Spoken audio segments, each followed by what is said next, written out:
I want to talk about stuff, but we probably should save it for the show.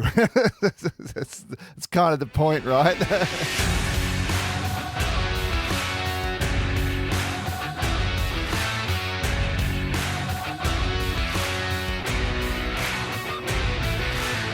Welcome to GCP Life, a podcast about Google Cloud and tech. GCP Life is sponsored by Kasna. Kasna make Google Cloud solutions possible. I'm your host, fresh from a post-COVID lockdown haircut, Stephen Bancroft. On today's show, we have plenty of industry news, job news, quantum computing tech news, and of course, what we're going to do with the show. But before we get to any of that, I'd like to introduce to you the cloud tech, the cloud guru, or as Joe Biden once said, that bloke from the other side of the ditch, Ira Bailey. How are you going, Ira? Yeah, I'm going good. That's good. I just made that bit up about Joe Biden, by the way. So it's fine. Our Australian viewers will get that. Australian listeners will get that. Yes, guys. So in case you haven't worked it out, this is a brand new podcast, and we're going to be talking all about Google Cloud, Google Tech, and we're going to throw in a bit of the odd bit of industry news and the odd tech story that introduces that grabs our fancy. But first, you probably want to know a little bit about us. We full transparency, we work at a company called Kasna.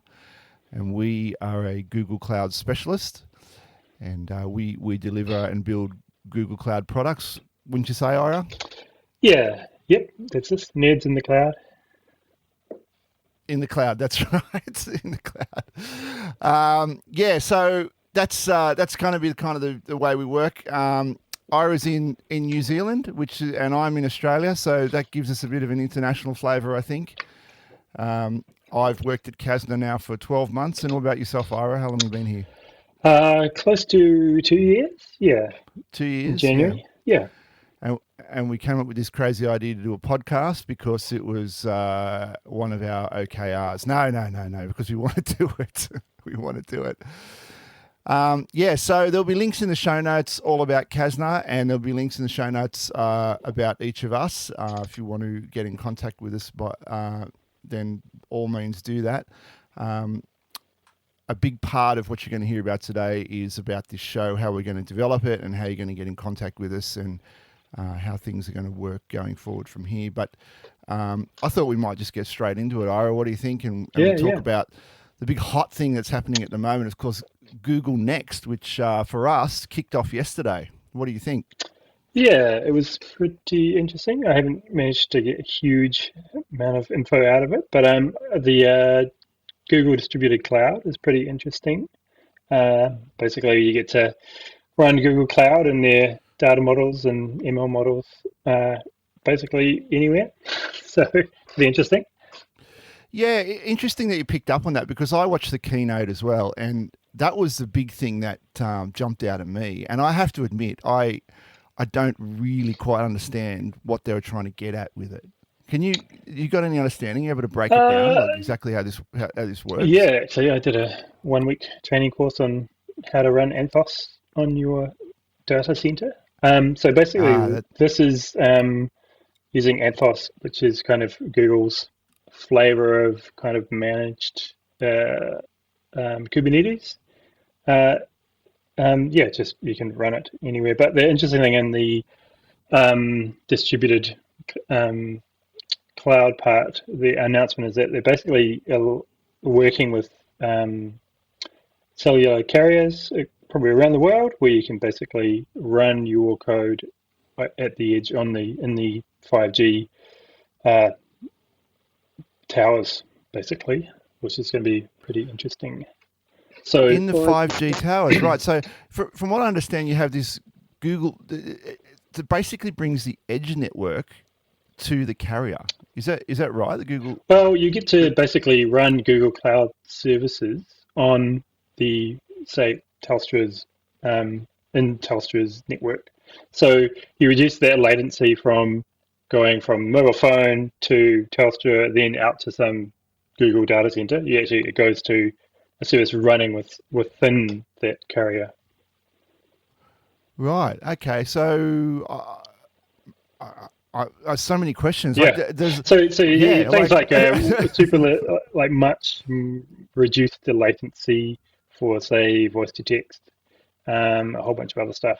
right. Um, And is this all services or just AI services? if it's Anthos, it's basically anything that you can run on Anthos, which is Kubernetes. So you can put it in a container, you can run it.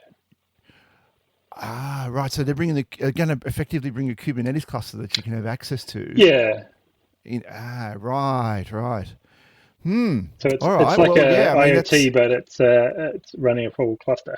So well, running a maybe full not cluster, IoT, right? but it's getting it the whole push to basically push the compute closer to the end user is where it's going. The Yeah. And edge. if I was to read directly off the page here, it says allowing customers to leverage over 140 plus Google Networks edge locations around the world, which we know.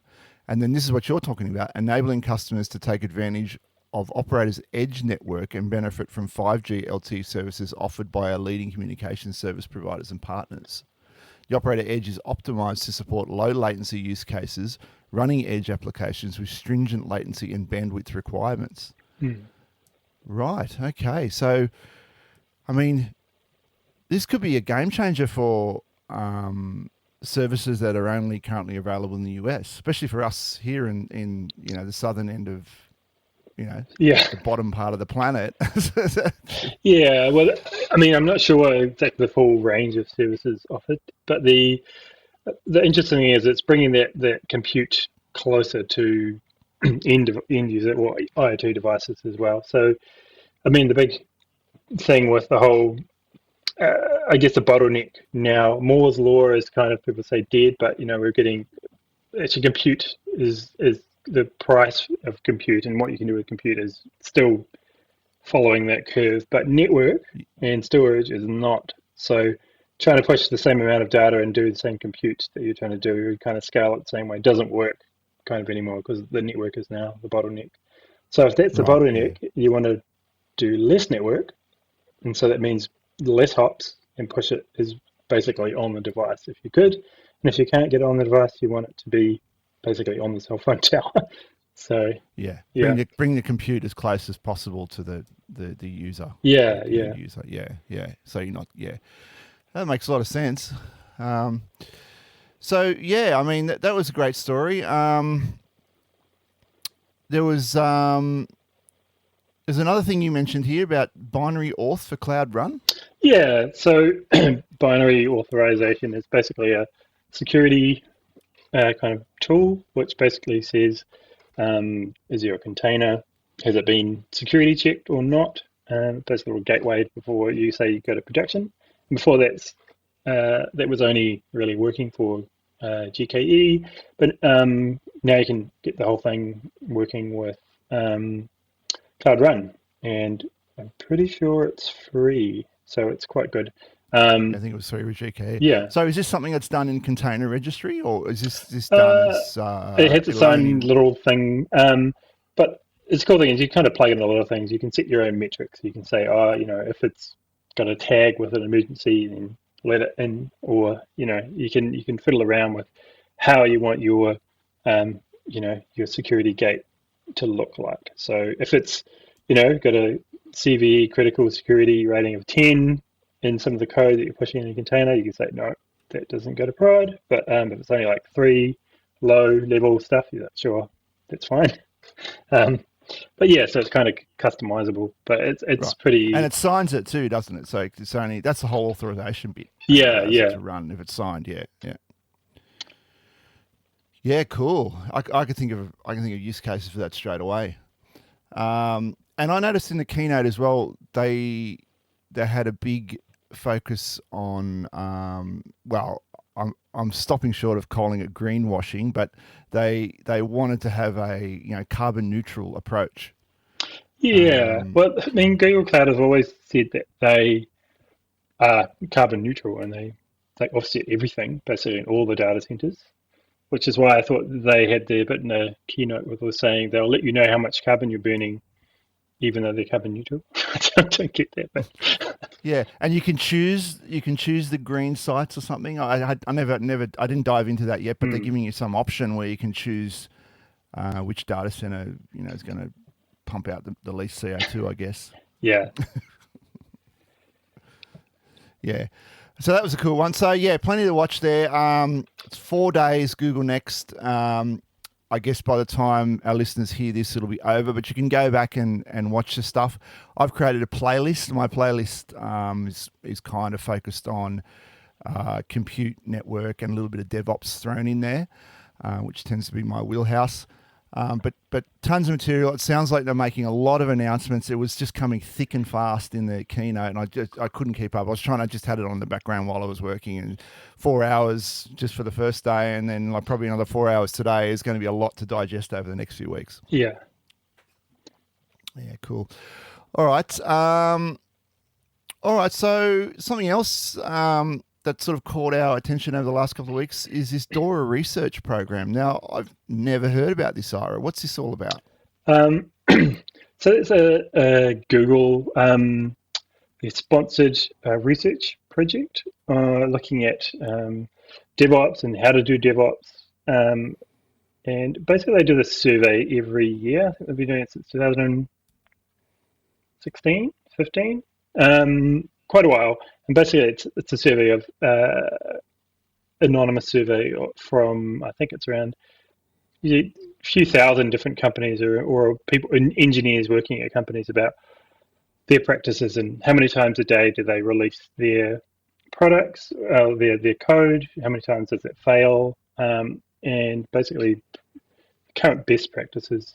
And they basically track who's doing terribly at DevOps, and basically they're trying to work out a maturity model and follow how DevOps, I guess, can get better, and it provides some guidance for people who are kind of flailing around. Kind of a bit lost in the DevOps world, right? Yeah, because when you look at it, I mean, there's so many tools you can pick from and so many processes you can use, and it's like exactly where do you go? And I guess what they're trying to do here, they're making a survey of everyone and collating all that data and saying, look, these guys here have the greatest success, and what they do is and you know what? I did say put the phone on Thingo, and I didn't put the phone on Thingo, so the phone's gone off. Anyway, so I guess if you can say, these guys have the greatest success, and this is the tool set that they use, then that's what you should be doing, right? Yeah. And they have probably out of that, they've got what they call the 4 keys metrics, which is like deployment frequency, lead time for changes, time to restore services, and change failure rate. And basically, if you monitor those and you kind of try and aim to basically reduce the time for all of those, other than basically and reduce the number of failures, those are the main, I guess, metrics that the best performers in the industry manage well. So. And it's pretty hard you can deploy a lot and break a lot. So you can probably do good at some of those, but maybe not all of them at the same time. And so where I'm working at the moment, we've got a program to basically monitor that. So it's pretty good output from this research program. Awesome. Yeah. I got to dig into this a little bit more. There's a lot there to digest. Link to it in the show notes. If you're interested in DevOps at all, then go and check that out. And it's an annual thing, so you might even be able to get involved with it. Awesome. All right. So one thing I want to do with this show, Ira, is we're going to have some regular segments where, but they're going to be, we're not going to have the same segments every week, right? We're going to have a bunch of segments, and we're just going to choose from those segments and run a segment as something comes up. And we've already given you a bit of industry news today. One of the other segments I wanted to run is I Need a Job. Of course, everyone likes jobs and opportunities, and at Kasna, actually at Mantle Group, and we'll explain what that is in a minute, we have a lot of career opportunities. You can move around in between Mantle Group. So Mantle Group's a house of brands, and one of the brands within Mantle Group is Casna. That's where Ira and I work. And the brands focus on Google Cloud, AWS, data, AI, design, and of course Azure. And if you were to work at one of our one of those brands, then you could move freely. Well, you can move between those various brands as your career progresses or moves, or if you get bored of something, right? Which is a really attractive thing, I think. And right now, we've got a bunch of cloud engineer roles available. And one I wanted to point out today is actually in your neck of the woods, Ira. It's in Auckland. It's a cloud engineer role, similar to doing cloud engineer with Google Cloud, similar to what I'm doing. And you'll be doing cloud engineering. Here it is. I'll just give you the skinny on it. What you'll be doing as your role as a cloud engineer, you'll be working collaboratively with other team members and our clients to deliver business outcomes using your skills in automation and cloud computing engineering. Wow, it sounds great. This is good marketing talk. No, it's fantastic. Use your understanding of Google Cloud, of course, Kubernetes, serverless technologies, and site reliability engineering principles to observe and trace applications. So, yeah, day to day, you'll be doing in-house stuff for Casna and Mantle Group, and then project work for our clients. So we are a consulting firm, and a consulting firm, I don't like that term at all. We are a company that does solutions for other companies. And one of the big ticket items that I'm really happy that I started work here 12 months ago is that Mantle Group was voted as the number one best place to work in Australia, and that's done by a vote that's taken by the staff, and then ranked. We were ranked as the medium-sized business number one in Australia, and it's an award that's been given out for the last 20 or 30 years, I think, Ira. It's a fair income award, and it's no word of a lie that this place is an awesome place to work. And if you want a job as a cloud engineer, we've got a role there for you at the moment. So check that out. Ira, you got anything to add to that? Oh yeah, I mean, if this role is in Auckland, the cool thing about Mantle is we have these little hubs, and there's a little workspace being set up or has been set up a couple of months ago in Queenstown, and so we're all kind of remote, especially if you're in New Zealand. So if you want to go skiing, you just go down to Queenstown, have a place to work, and then I'd love to go. there's a hub. We call them hubs getting set up in Auckland, which looking for a nice spot and waiting for lockdown to end there. Yeah. Yes, well, we're on the way out of lockdown now, and I can't wait. I missed my ski season this year, but I'm going to get over to Queenstown and definitely hit the slopes over there for sure. But yeah, that's one of the things I didn't mention is we are effectively a remotely operated organisation now, and we have these hubs, this concept of these work hubs, and Queenstown is one of them. So you can work from home if you like, but occasionally you can pop into one of these work hubs and meet up with your colleagues there and work from the work hub for a few days. We have one in Queenstown, as we mentioned. We've got one up in Magnetic Island, which is opposite Townsville, if anyone wants to go for a holiday there. Sydney and Melbourne. And Perth. Perth was established recently by our fantastic CTO, who you'll meet, I'm sure, in the next few episodes. So yeah, I mean, Auckland, great place to be if you're a cloud engineer.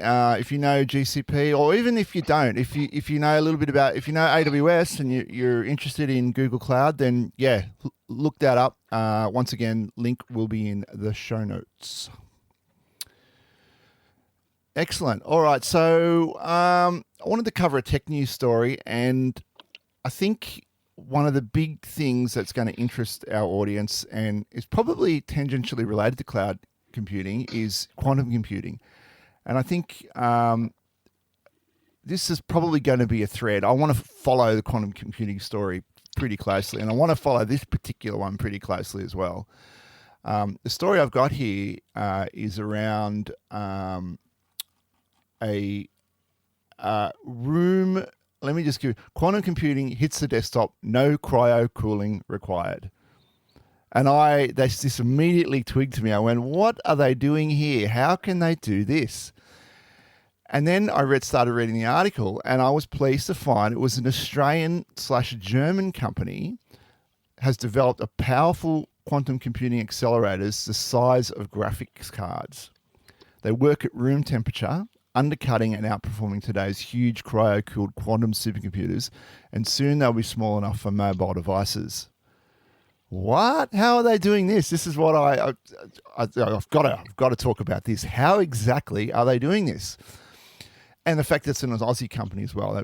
If you once again, the link will be in the show notes. But if you dig into the story, you'll see it was developed by an Australian company and they're being manufactured in Germany. Well, how are they doing this? Well, bit of a backstory. For those of you that aren't up on quantum computing, I imagine our audience would be. Traditionally, they use the spin they use electron spin to know the superposition of the electron, whether it's up or down or in superposition. But with this new technique, they're using the nuclear spin. And I went, what the heck is nuclear spin? Well, nuclear spin is this. I'll give you the textbook answer. Nuclear spin is the summation of all orbital angular momentum and spin angular momentum of all the particles in the nucleus. So if you take all of those spins, you add them all up, you'll get a total spin, and that's the one they're using. And the thing about that is it's far less susceptible to any variations from heat or electromagnetics or vibrations, right? It's much more stable. So doing that, they're able to use room temperature quantum. They're able to measure it at room temperature. I'll give you the excerpt from the article here. This is complex business. So we'll throw over to Quantum Brilliance white paper for a technical description. Now, stay with me here, Ira. Yeah. This needs to be broken down, okay? I'll quote this here. Room temperature diamond quantum computers consist of an array of processor nodes. Right, we're cool with that. Right, we understand that bit.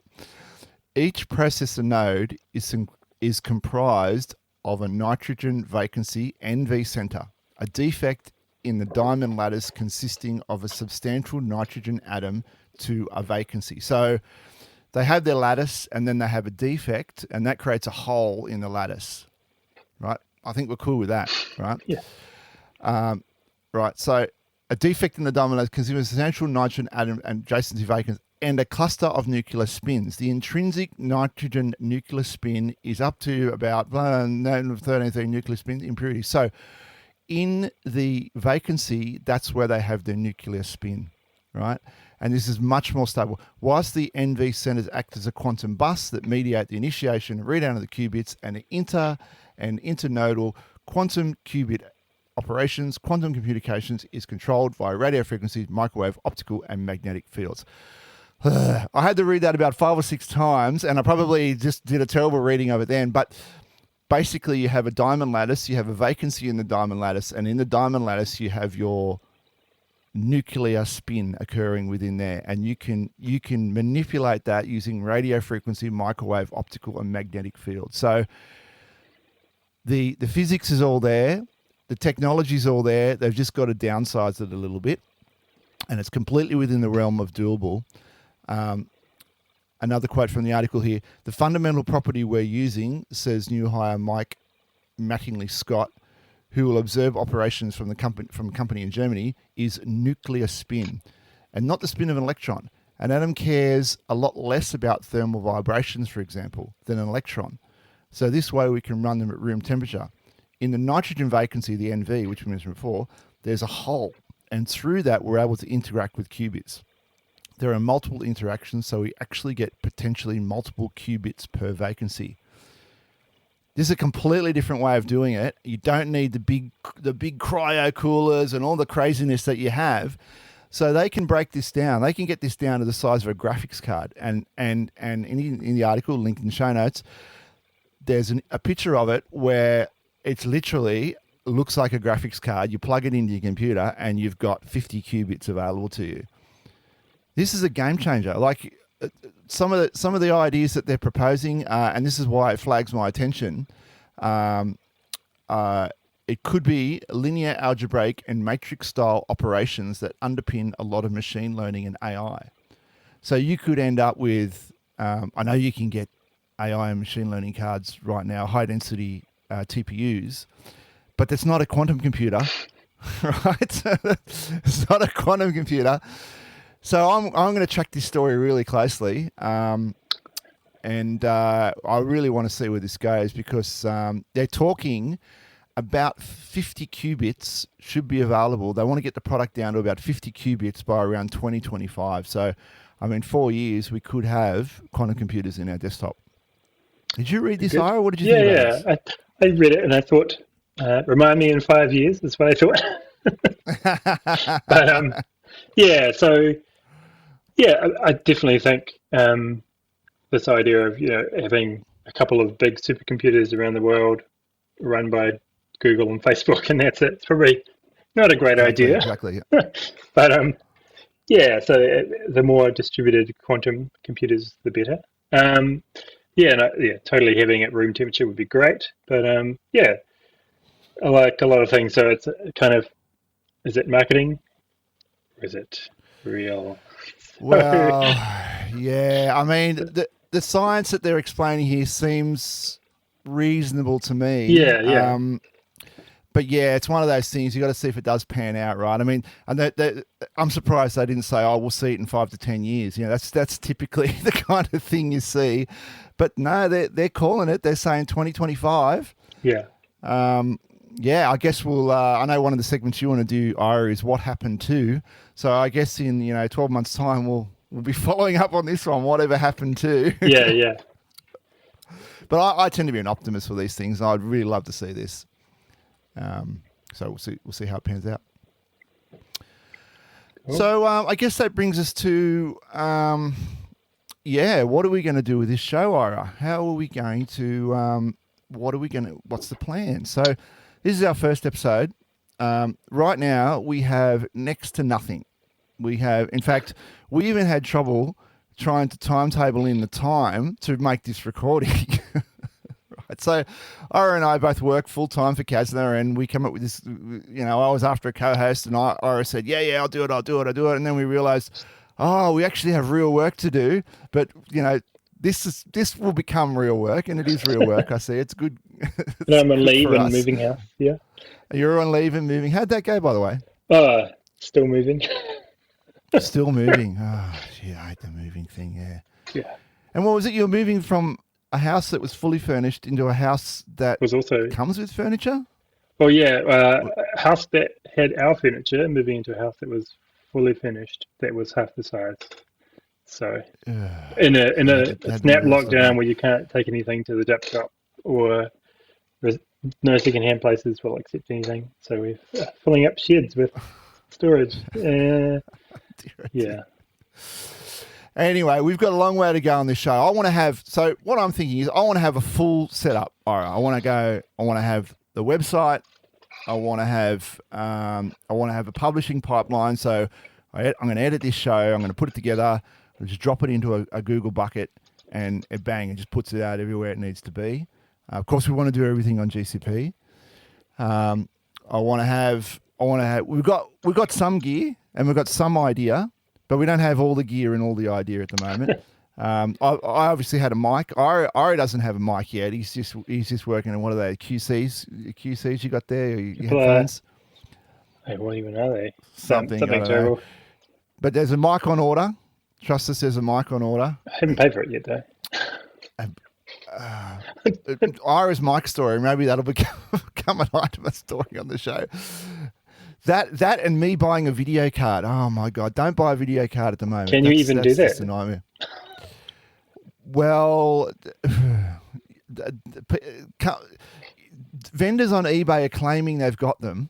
I'm not going a 3080 or a 3090, anything crazy. I'll just be happy with a secondhand 2080 Ti or an RX 6700, something like that. But I'm not $1,600, $1,800, maybe $2,000 they're asking. Yeah, it's pretty funny. That's outrageous. And all I want to do is play one game on movie quality. That's all I want to do. It's not much to ask. Not much to ask.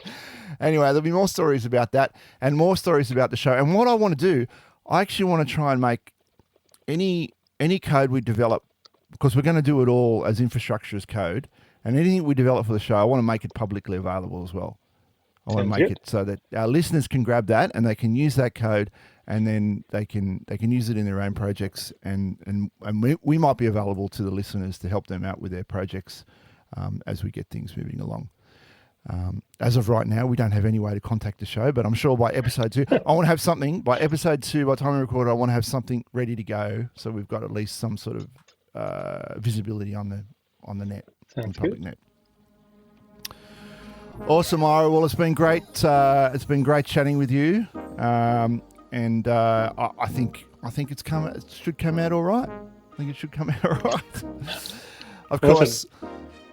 Awesome. Well, thanks for chatting to us. And I want to do a couple of shout outs at the end of the show here. First of all, I want to shout out to Kasna Beyond Two Clouds. Kasna has a YouTube channel called Beyond Two Clouds, which is hosted by our CTO and CEO. And they occasionally do interviews and just shoot the breeze about Kasna and Google Cloud. Of course, if you want to contact the show, we don't have a show contact at the moment, but we'll work on that over the next few weeks. And of course, the show today was sponsored by Kasna. Kasna do cloud solutions for your business. And Ira, I'd say that's about it for this. Catch you in another 2 weeks. See you later.